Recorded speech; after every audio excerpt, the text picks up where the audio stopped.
Writing. It can be a pain sometimes, especially for someone who is trying to do it for a living.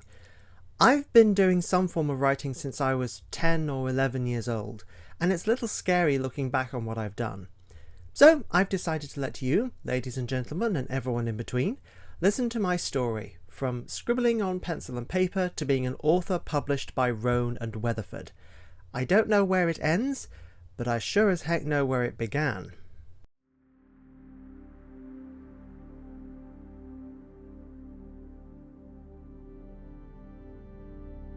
Hello, and welcome to the second episode of this season of Author Talks, where I, Thomas Wrightson, talk about a variety of subjects. Today, something very personal indeed. The progress of my writing across what's now 20 years. Admittedly, that's putting some arbitrary limits on things, as there were elements of my writing that were present in non-written form earlier than that, but you could describe that as the prologue to this story. So, in the best tradition of Lewis Carroll, let's begin at the beginning and go on till I get to the end.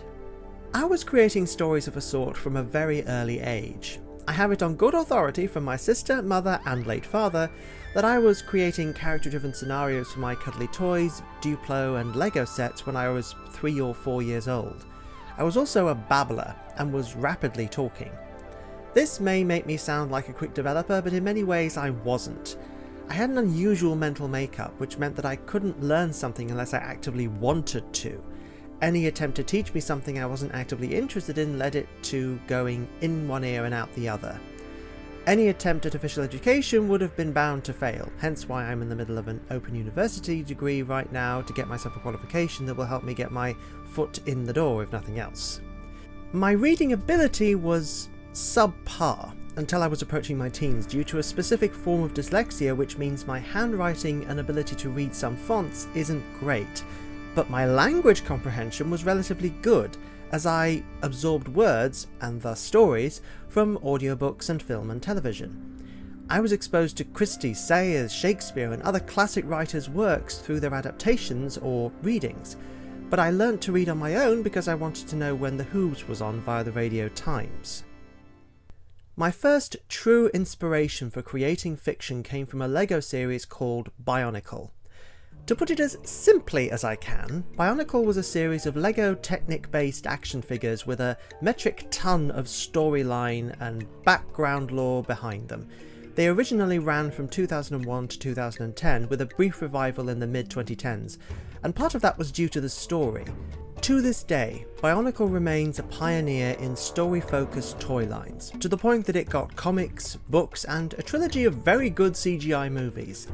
I loved the movies and the sets, and it was on a summer's day when I was watching my parents building a new tool shed that I began scribbling something down in an exercise book. I was 12 or 13 at the time, and I was creating a piece of fan fiction based on the second Bionicle movie, Legends of Metru Nui.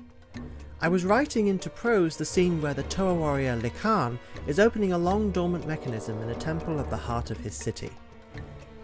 I began doing bits of writing in earnest then, and I learned to type properly on a hand-me-down desktop PC. I began hashing out scenarios, drawing on goodness knows what all from across my fiction experience.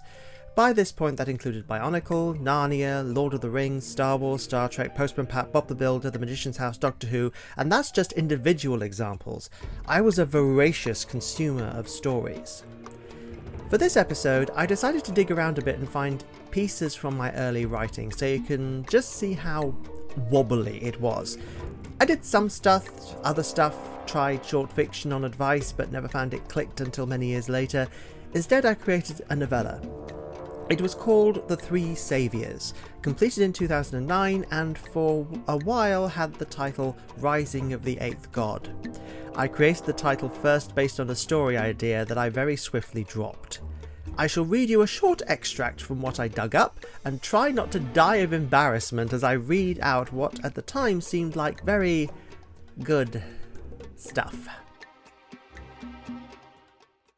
Winter had closed in, and the snow-covered hills of the lowlands were a sore trial for Elena, Ronan and Palamon.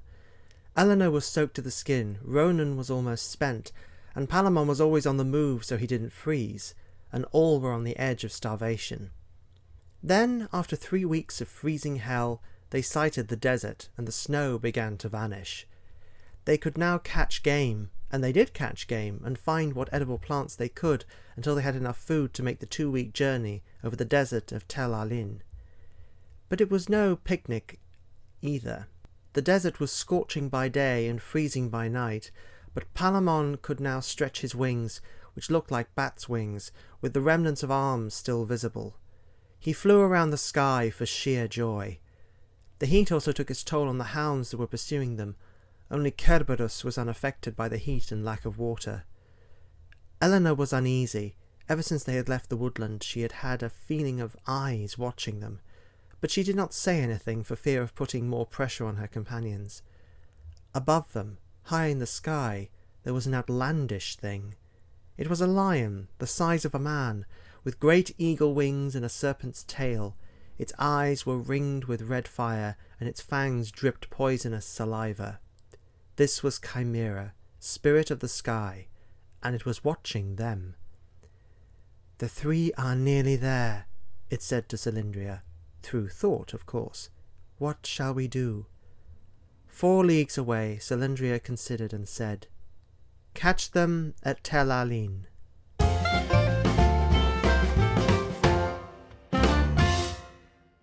So, yeah. Derivative, clunky, all over the place, no POV. I feel deeply embarrassed reading it through again, and I only included a little because otherwise I would really have crumpled into a gibbering heap of giggles and embarrassment. But it was a start, and it felt like something solid and real. I doubt any writer can defend their first piece of creative writing without at least feeling the red flush of embarrassment. It set me on the path of trying other things and writing something else, and that character, here called Eleanor, would persist through a vast chunk of my writing attempts. She stuck, an intuitive and independent woman who was at the centre of the story. There were story ideas and concepts that didn't get very far, an idea for a trilogy covering the remains of Atlantis before I had any idea of the scholarship surrounding the Atlantis thought experiment, and 2 others that I would end up revising in some form and might again if I ever get a really good idea. A story set around the downfall of the Grecian gods to a prophecy, and a post-Ragnarok story with the lead being the last of Odin's Valkyria. I also had one called The Shadow of Fear, which I have no idea what was meant to be, but the opening part survived in my archive, and it was good enough that I'll read that one next, because it seems to have a curious echo of my current in-progress work. This is, of course, unedited. Harry! Harry, wake up! I woke up with a start. The hibernation pod in which he rested was open, and Abby was shaking me out of my drug-induced stupor. I got up slowly and rubbed my eyes. "Oh, Abby, must you wake me up at this hour?" "The hour, if you must know, is 13:12 SJT1. "Oh, is it?" I roused myself and got up, looking out of the shaded window of my small room. Outside, the vast void of space stretched away towards the orange-red sphere of Jupiter and the hard, harmful rays of the sun. I felt the last dregs of the drug running through my system. Narcosa was a remarkable invention, but when you were partially addicted to it, as I was, in a way Narcosa dominated my life. But I had risen, with help, beyond the point where the dream world of hibernation was the only world I was comfortable living in. I almost dragged myself up, feeling utterly drained, as Abby led myself through the dark corridors of Phobos, the oldest and last working example of the old fleet of Pluto ore freighters. Now Pluto had been mined to the bare rock and ice, and this, the last of a great fleet that once stormed across the solar system, was waiting for permission from Titan Space Control to sail from Saturn, past Jupiter, through the asteroid belt while stopping at Ceres fuel dump, round the red-green ball of Mars, and then on to the 100-year-old Lunar Base 3.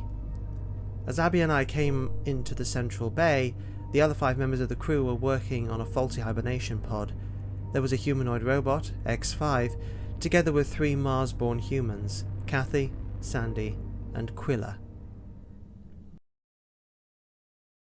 I must emphasize again, that piece was unedited, so Apologies for any horrible writing issues there. Oh boy. Another 2009 endeavour I found while trolling through the archives was a 3-part story that was something? It's a strange conflation of ideas that was a reworking and reimagining of the Three Saviours story mentioned earlier, titled alternately The Tales of Helena and Dragon Story. The earlier Eleanor character was reprised as Helena and once again took the lead role, while Rohan and Palamon were retained. It was very Bionicle and Lord of the Rings meets some other stuff slung together into something that was probably 10 kinds of flawed, and I'd hate if I came across it in full. But in my head the story's still kind of satisfying. It's a tale of order versus chaos where neither side is in the right and somehow an alien uplift turns into a magical battle of light and dark. Here's the opening 2-ish pages for a laugh. The autumn mist was thick as golden syrup, the stream as clear as a polished and flawless diamond, the forest as quiet as the dungeons of the castle, and the sky as grey as the cloak Helena now wore. She pulled it closer about her, feeling the chill wind swept down from the mountains. Her cheeks and arms had flushed bright red with the cold, and it looked as though she had sunburn. Helena was walking through the forest, following the tracks along the stream that she had made in all her years of walking in the lowland woods. There was a sweet smell in the air from a bush nearby. The small fish darted here and there, and the trees shed their leaves in the usual manner of the fall. Helena liked it here. It was peaceful and very soothing for her mind. She walked here whenever she needed to think or be alone. She looked up at the sky, judging as best she could the time. "I ought to be getting back," Helena said to herself. "It's nearly 2. Then she remembered the ruined settlement.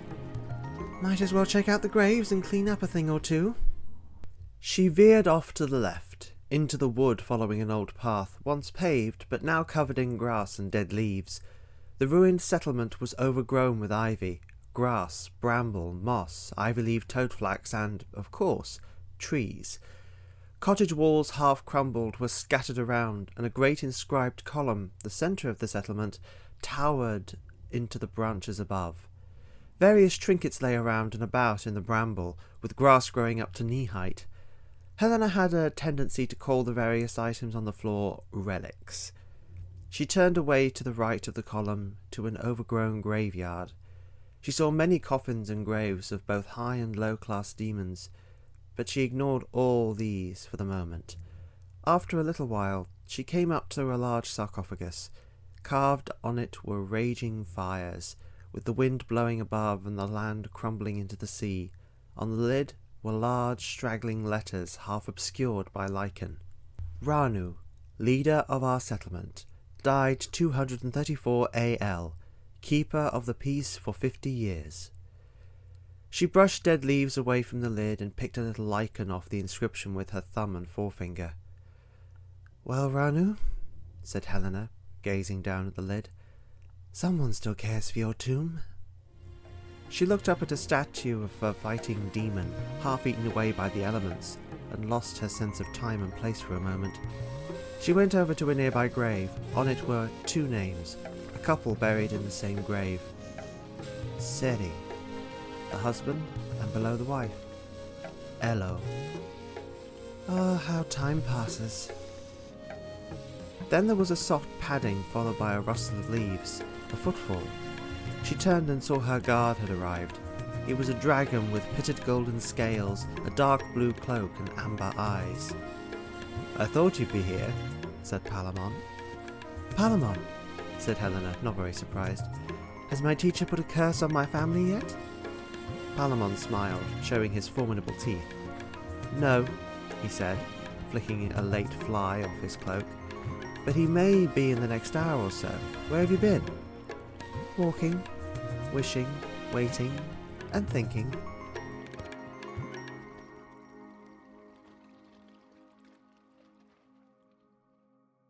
Looking at it, I can see remnants of what my style is now, but it's still extremely green, and the story as a whole is all over the place.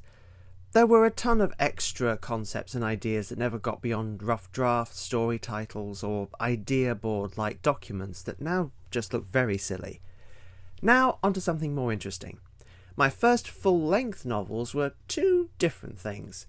A second version of The Tales of Helena from 2013-ish, and Alex's Journey from 2012. I won't feature any extracts of Tales of Helena as I'm too profoundly embarrassed by it for words. I will say that the earlier Eleanor character was reprised as the Helena lead once more. Here, a woman inducted into a secret organisation which monitored both extraterrestrial and magical phenomena. Can you tell I'd been watching Sanctuary around that time? This version I subsequently did a rewrite for and attempted to self-publish. Can you find it now? No. At least not in an accessible form, because I was atrocious and I'm no good at self-publishing. Let's just say it involved multiple pantheons, multiple alien species, a plot to blow up Earth with antimatter, and a final battle between the forces of light and darkness. See why I'm embarrassed? Alex's Journey, also called The Shift War, was something I wrote after spending far too much time playing the PC game version of Galidor, a short-lived Canadian-American sci-fi young adults television series. The long section, I know. About two Earth teens being brought to another dimension to face off against a tyrant. It had elementally themed worlds, angst, ropey combinations of old CGI, puppetry and practical effects. You know, the works. And it inspired me to create something that I might one day revisit. The text as it stands is extremely derivative, but hey, we got to start somewhere. This scene, for context, comes at the tail end of a chase by the hostile forces of a small ship into the depths of a floating city. The commander of the dreadnought knew better than to follow a small ship into narrow spaces himself in his ship. He turned to his second in command. Activate Nightwing Squad 325. The hangar doors opened and 20 sleek, deadly fighters that looked like winged snakes with engines instead of tails shot out. They darted after the warhorse, their computer-driven mission to disable the ship and capture the occupants. Charon saw on the rear screen the black fighters shooting after him, priming their laser guns and electron torpedoes. "Computer!" he barked. "Where the hell is the homing beam?" "Unable to locate," came the voice of the computer, a woman's voice. "Too much interference from enemy fighters' radio communications." Charon considered. "Switch steering controls to full manual, I'll take care of them." "Understood," came the voice again. The buttons on the control sticks changed from glowing red to glowing green. Charon took the controls and dived down towards a tiny hole in the building's foundations, where water still showed through as a black blot on a metallic background. "Sir," said the computer, "if you continue on this course for over 30 seconds, you will hit the water and disintegrate." "I know," said Charon coldly, "but it's not me who'll disintegrate." He saw the fighters zooming down after him, all the time firing at him with their laser guns. He heard the proximity warning alarm as he passed dangerously close to a cargo ship and felt the horrible scrape as the warhorse banged against a bus. Still the fighters followed, firing continuously. Charon's finger hovered over the cloaking button. Good thing the sentinels hadn't looked inside the ship, or they'd have found it, and it would have been no use here. 5 seconds before impact, he pressed the button and pulled up as the cloaking equipment came to life and shifted itself to match the surroundings. The fighters realised several seconds too late, and only 3 out of the 20 escaped hitting girders or the water below. The next projects I really properly committed to were massive and vastly different in tone. One was yet another rejigging of the story concept I had tried with 3 Saviours, only this time set in Earth's pre-human alternate history and fully grounded in fantasy. A coming-of-age story which would see 3 non-human species pitted against each other in an ancient struggle between primal forces. It was all extremely Final Fantasy, right down to some scenes lifting stuff wholesale from Final Fantasy X and XII. It was dubbed the Dragon Trilogy, and was written alongside the last Tales of Helena iteration and Alex's Journey. I hadn't learned to pace myself. The next was one I tried to self-publish again. It's called The Leviathan Chronicle, written between 2015 and 2016, and again it's not available anymore because that was old me, pre-editors and pre-sense, so there's stuff in there that I was a bit tone deaf on. But I will give you an extract. It's a story firmly built in a world based on apocryphal Abrahamic folklore and plays directly with the concept of the Crusades. A core concept was pacts or concords forced between humans and two mutually hostile factions of otherworldly beings, the Seraphim and the Powers. Yeah, I'd been getting into Drakengard and Shadowhearts around this time.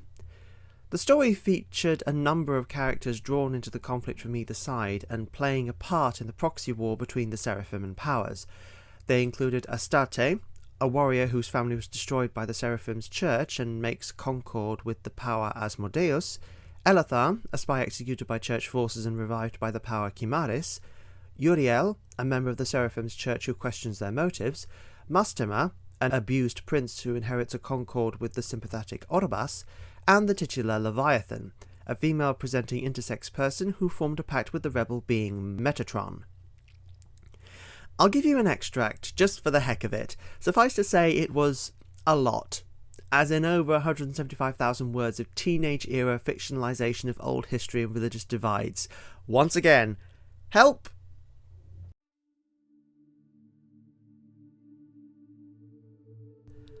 How much further is it? Not far now. You say that? You are eternal, everywhere and nowhere. I helped make this place. I should know something of distance. Leviathan was clambering up a steep slope, heading towards the Great Cliff, heading back down to the Marasahif Plains and Sur proper. People preferred to come down away from the plain itself, further west or east, but Leviathan could use the more direct route. She had been travelling for close to 3 weeks now, and was naturally feeling tired.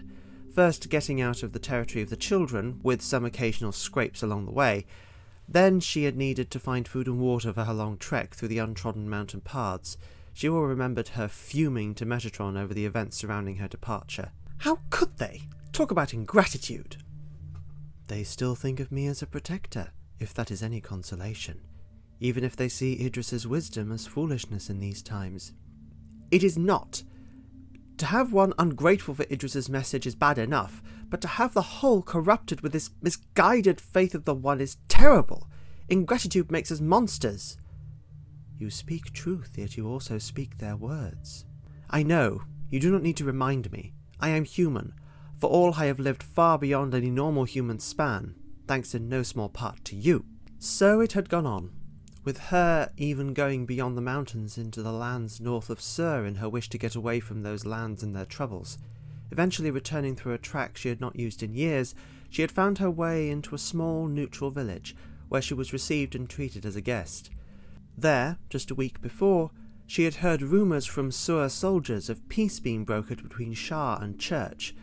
With this, she did not feel great urgency upon her as she had done before. Now she felt she could just bide her time, avoid her former allies and intervene when the gate's opening came. She had not confided her shell of a plan to Metatron, so she was caught unawares when it asked, "What do you plan to do again?" "Find somewhere to rest, then figure out what to do next." "That is not very good long-term planning." "I never said I was planning for the long term. You'd think I would do after so long alive, but then you would also expect me to develop a sense of distance." "Living so long subverts your perception of distance and time. I know. I have lived many times longer than you and all other humans who have ever lived." Leviathan did not reply to this.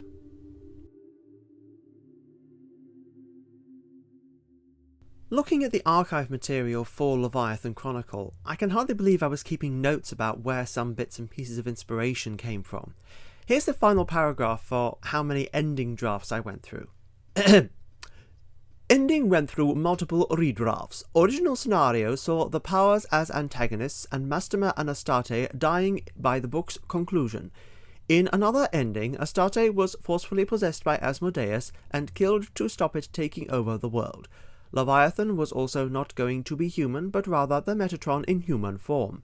Another possibility was Astarte/Asmodeus being fused by the energies of the Millennial Gate into a new single being dubbed either El or Behemoth, which would have tied into a conceptual sequel.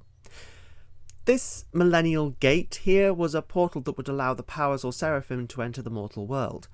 Fun fact, that third book would have seen Leviathan, Astarte and Uriel go through a series of events which saw them inheriting the powers of Metatron, the Powers and the Seraphim respectively, surviving an apocalypse and restoring the world as a triple goddess figure.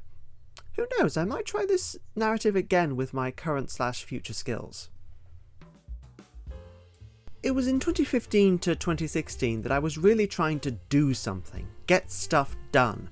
I wanted to self-publish, as that was the new hotness, to use an old phrase. But what I didn't know at the time, or perhaps didn't want to know, was that the market was flooded. My attempts included Leviathan Chronicle, as above, and a sci-fi novel titled Crystal and Sin. I also created a gay romance novella called When I Met You, but I've released that on my website since then, so it's still accessible and I'm not overly embarrassed by it. Crystal and Sin is again another one I don't want to include samples from because I don't think it was that great. It was just me throwing together a collection of story tropes with yet another version of the female lead I'd been tweaking and reworking since the Three Saviors Eleanor character, but here she's called Crystal and is involved in a series of missions with a government special ops group against a master criminal dubbed the Empress of Sin. I thought of the whole thing after watching the anime opening of Lost Dimension, so you'll have some idea of how shallow the story ultimately was. There was another I created around 2014 before the Leviathan Chronicle, when my writing style was solidifying into something more like me. But this one, currently dubbed Children of the Moon, is one that with extensive rewriting I've got with my publisher, so I don't think it fully falls into the stuff being covered here. There was another from either 2015 or 2016 dubbed Elegy of the Aspects, which served as an alternate take on the religious war concept I'd done with the Leviathan Chronicle, but reworked to focus more on tragedy and reincarnation. It's very depressing, and I'm unlikely to visit it in any meaningful way.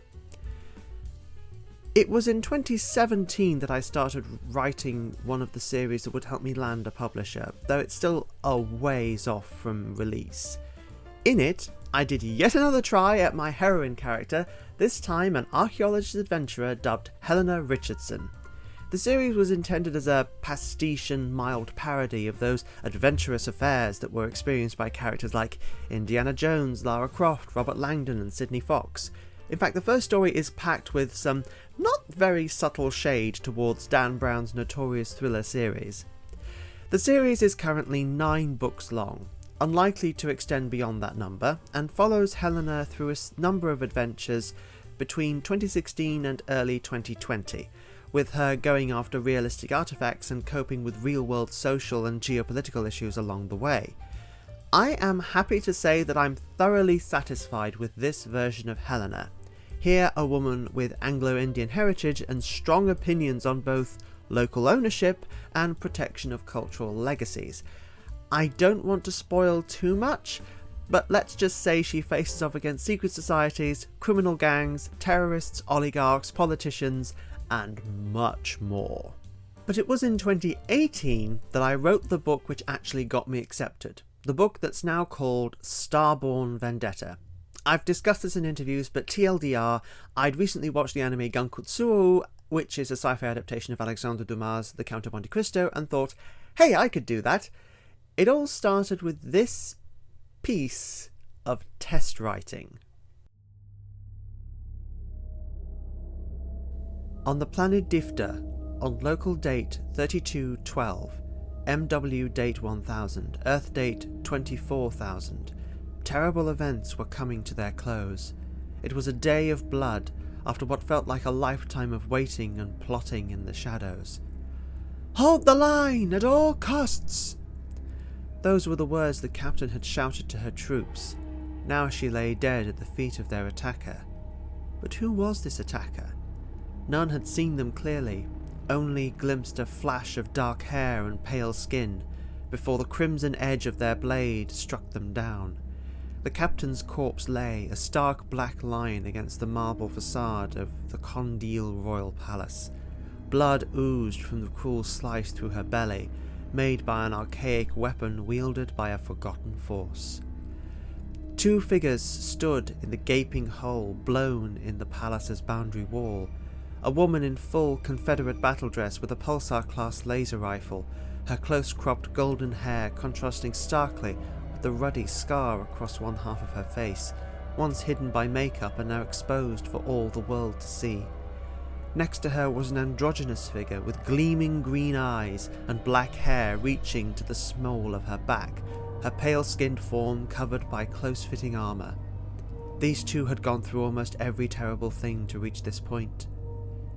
"We reach our deal's conclusion," said the long-haired woman, her smile revealing her enlarged canines. "Are you willing to face the consequences?" "I knew what I was doing when I made the deal. Don't you remember?" "Will I ever forget? It's the first time I've been asked to do something like this. I normally have to help people get out of a particularly difficult star region." "I know. You told me that back then." "Ah, yes. So onward, Gretchen to Vidal." "Onward, Mercedes." From those few words, I created Starborn Vendetta, then called Mercedes, Duchess of New Dubai. 2018 to 2019 was also a stressful period, as it was during that time that my father unexpectedly died from a heart attack. It was during that period that when I wrote another story that's currently with my publisher, a detective story combining traditional yokai narratives with a scenario and setup inspired by CSI New York. I just felt the need to write, to submit, to keep my eyes open for opportunities both within and outside my chosen field if things took a very bad turn after my father's death. In September 2019, I did eventually succeed in getting an acceptance from Roan and Weatherford, and I'll never forget seeing my own face reflected in the window. Eyes wide, mouth literally agape. I was genuinely gawking and silent for a solid 3 seconds. Then I started leaping and dancing around the house, whooping and cackling with joy for the next 5 minutes. Since you can find information about that elsewhere on the web, on how I expanded from one standalone sci-fi story into a whole series, I won't go into too much detail. Just look up my name and the word interview and you'll probably find something. Basically, this is where I am now. A published author, still starting out and with the usual issues of today's market and culture.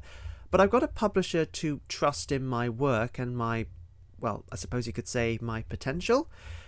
That's rare, and it's been a strange on-the-go learning experience. But hopefully things will continue to get better as more cluster cycle books are released and my future projects come to fruition. And hopefully the world doesn't crash and burn in the interim. But I will, I think, give you something extra. You've heard a lot of my early and clunky work, now a preview of my future material. An extract from my next book. It's not done its edits yet, so there will be rough edges, but I hope it'll set the tone for what to expect in, drumroll please,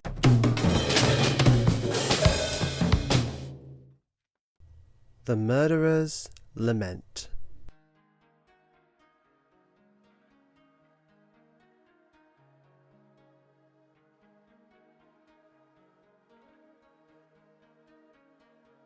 Settled in her chair, Sedna was properly enjoying her rest for the first time. Dinner had again been both subdued and lively, and afterwards Cyanid suggested there be some suitable recitals in his lounge. There everyone gathered and Cyanid seated himself at a large instrument compared by Vaughan to a piano. His playing was beautiful, haunting and flawless. The hands moved with an almost unsettling delivery across the keys.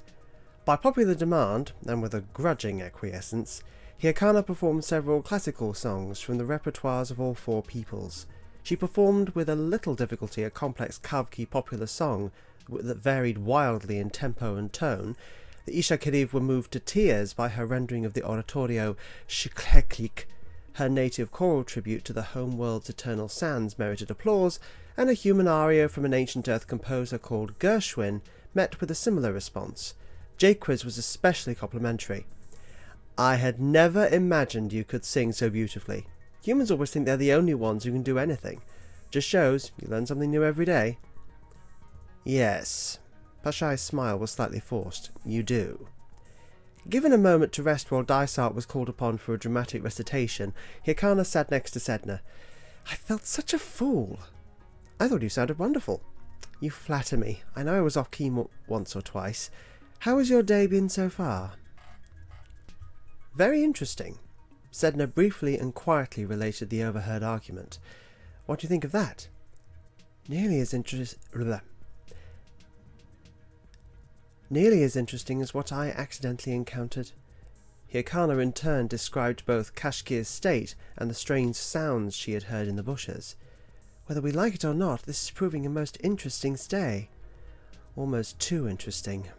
I've got a feeling it won't end happily. Speaking of ending, how has Drejal been? Doing well, quite stable. He usually works quite well with an audience, or on stage. It's when he moves backstage or is on his own that I worry about him. They paused to applaud the end of Dreisal's recitation, which had included musical stings provided by Cyanid that hilariously punctuated his monologue on the subject of dried fruit. It was entertaining, but all felt brittle. There was a long period of gentle chatter, then the group gradually broke up. As Sedna was about to go with Hyrcana up to their room, Cyanid called after them. Wait a moment, Sedna. I want to have a word with you. Could you come with me to my study? Hyrcana, do you mind? Hyrcana shook her head. You go on. I will be in our room. Sedna nodded, and as Hyrcana vanished from view, she followed Kashkir and Cyanid into his study. He walked so easily, a hand running along one of the smooth rails that lined the walls at Kavki waist height. The study was unexpectedly sparse, with furniture in strategic places and a large holographic fire in front of a heating system.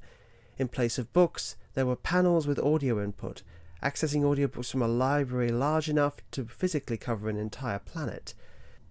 The air was Kavki moist, and Sedna immediately felt clammy as she entered and followed Cyanid over to 2 seats. This was very much his study. Cyanid motioned Sedna into the chair opposite him, offered her refreshments, then dismissed Kashkir with a wave of the hand. When they were alone and in front of the artificial fire in the damp room with its shelves of digital books, Sedna waited for a bombshell to fall. Her host placed his fingertips together, leaned back, and closed his eyes before speaking. What is your opinion on my guests? Sedna considered carefully before answering. A mixed assortment. That Feles couple, the Ishakiriv, are pure pretension. Dysart is troubled and has a hard time being normal. The Feles ambassador is always putting on a show, and it's beginning to tell. Jacques is a lot of bluster and not particularly sympathetic, but has cunning. Vaughan is a deep one, and more clever than she wants others to know. An excellent summing up, but you left out Kashkir. Kashkir is loyal. Is that all you have to say? Yes. Sedna dare not imply more, for she knew something of Sienna's history. Now tell me, what is this about? Did you get attacked by a ship on your way here? Sedna stifled a startled movement. Yes, professionals of a sort, but slapdash, I saw them off. As I expected. They were from the Rulobaf syndicate. Raiders by profession, killers in truth. I wondered what would happen when I released the guest list to those I had invited, and booked you on a certain transport with little time to act. It would have reached certain ears. And you didn't warn me?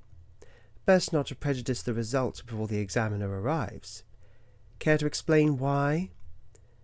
Cyanid leaned forward slightly. Hishkrias the Kutro. I am a judge of character unmatched, and though we have not had a lot of contact, I know you have a shrewd sense for the truth. I must tell you that one of those in this house, with the exception of yourself and Hyrcana, is planning to kill me. Sedna couldn't restrain herself. She leaned forward, her eyes narrowed. I knew it. I felt something wrong, but not the specifics. How do you know this? What comes in the next 3 weeks will determine the future of the cluster. I know full well that there are extreme factions on both sides who would rather see my casting vote removed permanently. I know for a fact, through a few sources, that there is someone out for my life. I narrowed it down to a few names. I invited them here and also invited you. Why? While I have suspicions, I want a second opinion before starting an official investigation, or resolving the matter privately. This issue impacts the Synod, and through them the entire cluster. This cannot be taken lightly. Sure it can't, so why call just me? This isn't a private matter, Cyanid. This is a matter for the Synod enforcers, for the proper authorities. I have no proof to show them, but you're putting your own life at risk. Cyanid gave a sad smile. I have put my life at risk from the very moment I became a senior Synod executive. They have notoriously short lifespans. Cyanid, this isn't rational. Yes, you risked your life through your position, but you've always been the sensible type. Why change now? Maybe I have a new influence in my life. Cyanid stared directly at Sedna. I will tell you more about that tomorrow. In the meantime, I must tell you this. That raider attack was deliberate. It arrived too quickly to be anything else. Someone with the right connections sent those rogues after that shuttle. Likely they meant to have you killed, or at least abducted and held until any plan relation to me had matured. They knew of you, knew of your acumen, and saw you as a threat. Luckily they underestimated you. So that's what you tested? Yes. You have a presence in the minds of the political elite. You have the blood of many on your hands in your role as a murderer, and the thanks of others still, you have served in that capacity. You know that's not what murderers do. We don't act as private investigators or as assassins. What are you asking me to do, Cyanid? If I am still alive, to exact truth. Don't you mean justice? I always imagined you would know a distinction between justice and truth, but maybe that is not something to discuss today. Instead, I beg your promise on one matter. Cyanid reached out and placed a hand on Sedna's own. The first touch was an awkward fumble, but then the grip became sure and strong. Sedna looked into those pale eyes that saw little to nothing, listened to that soft voice which rocked entire planets when used at the right time. If anything should happen to me, please investigate. Even if the official forces are involved, I want your eyes to contribute to their findings. I want you to discover the truth. Sedna wanted to say something other than what she did say. Of course. There was nothing more to say. Cyanid summoned Kashkir and Sedna was shown out and up to her room. Hyrcana was waiting, already in her pyjamas, and looking out of the windows at the beautiful sky. It was illuminated today by the moon's parent planet, and an eerie bluish light shone on everything. Sedna walked up beside her and stood for a time in silence. I don't like this. Hyrcana turned to her partner. Do not like the situation? Yes, I feel the same. What did Cyanid say? Sedna described her interview with their host, and Hyrcana's eyes widened. But surely he must be mad not to call in the authorities, and to rely on a murderer to resolve the matter is sheer lunacy. Stopping assassins is not in your purview. I know that. I can't reason with him. He's not used to taking orders from anyone. He plays his own game, a game with planets as pieces on the board. Do you think anything will happen? I don't want to think about it. Sedna sighed and put an arm through Hyrcana's. I just want to get ready for bed, sleep it off, and wait to see what tomorrow brings. And pray this trip doesn't end in disaster.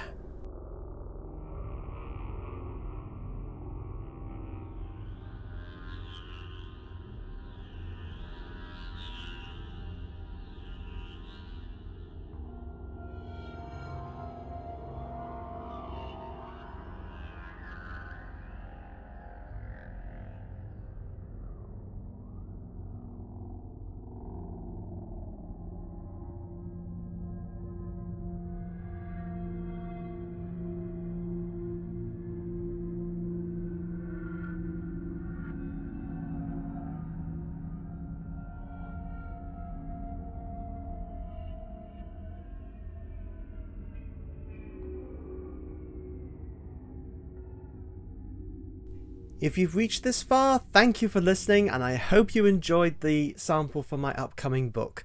It was strange going down this memorial lane to see where my writing started and where it's ended up. Don't know where it's going, but I hope it'll be to good places. If you like this episode, please check out other episodes of my podcast, and if you're on YouTube, other things I've done.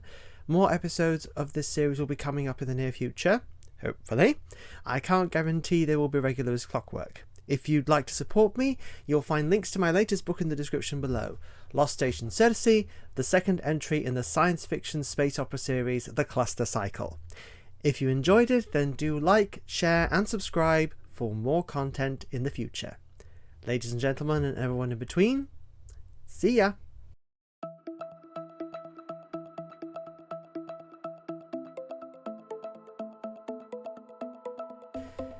This strange situation meant that when I was oh god, I'm gonna have to start that over again. Because my reading was subpar, reading ability. Start again. Because my reading ability was subpar until I was approaching my teens, but my language comprehension was relatively good as I absorbed words and okay, I need to rewrite that. That's just To this day, Bionicle remains a pioneer bother. Okay, apologies if the finished episode has car sounds. It is late April, close to Easter holiday, probably into holiday taken around Easter, where I live.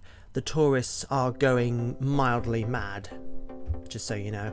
Winter had closed in, and the snow-covered hills of the lowlands were a sour.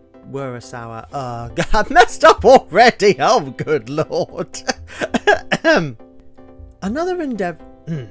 She veered off to the left, into the wood, following an old path, once paved, but now filled with cars and bikes and small planes and microlights, and can't they be quiet for half a minute? Oh boy, yeah, this recording is going to be taking place over several days, probably. Both because of the noises outside and maybe because of embarrassment at some of the work I'm reciting. I mean, I brought this on myself, so hey ho. Now on to something more interesting. My first full-length novels were... Hold on, there, wrong intonation. I will say that the earlier Eleanor character was reprised as the Helena lead once more. A woman...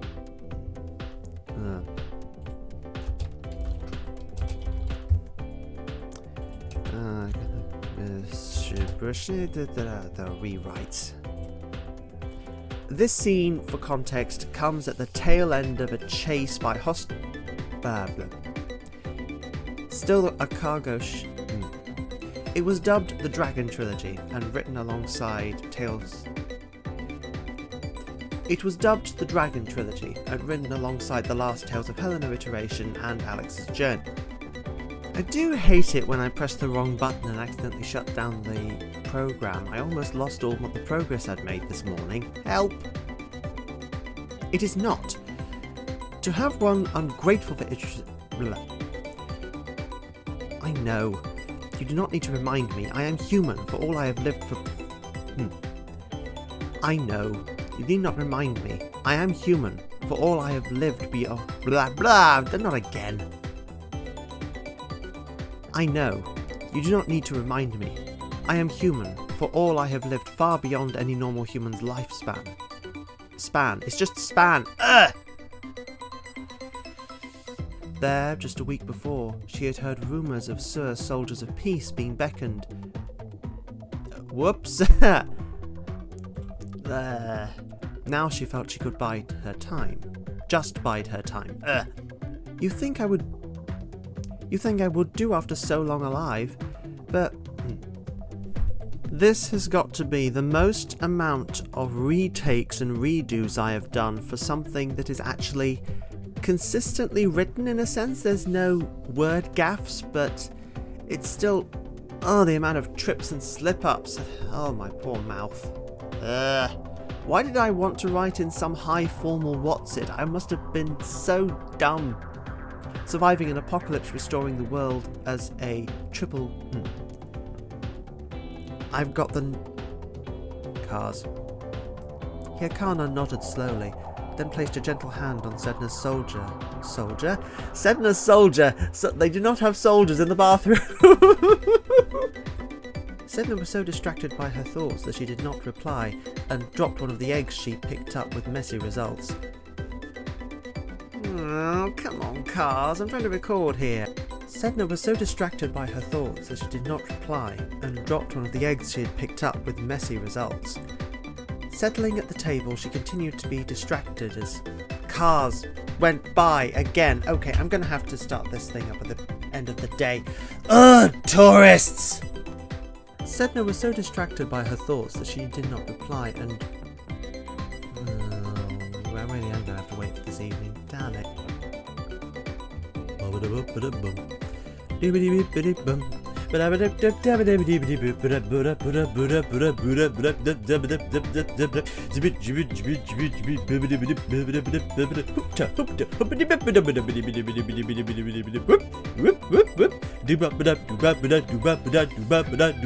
It don't mean a thing if it ain't got that swing. Do what you want, do what you want, do what you want, do what you want. It's been a long day, folks. Maybe the maintenance bot's got something wrong. Sedna glanced round, then pointed up at one of them. Okay, that bit will need editing for sure during the devs. What you just heard in those outtakes that were obviously a reading from the murderer's Lament was a bit that I had originally planned to feature in this episode, but thought, nah. And also it was pre the latest round of edits, so the stuff you've heard is not only slightly less spoilery, I mean the stuff that you hear in the outtakes isn't particularly spoilery, so you know, but also a lot more polished. I did pick up on a couple of things that hopefully get caught in line edits, so yeah, fingers crossed going forward. Hope you had a good time.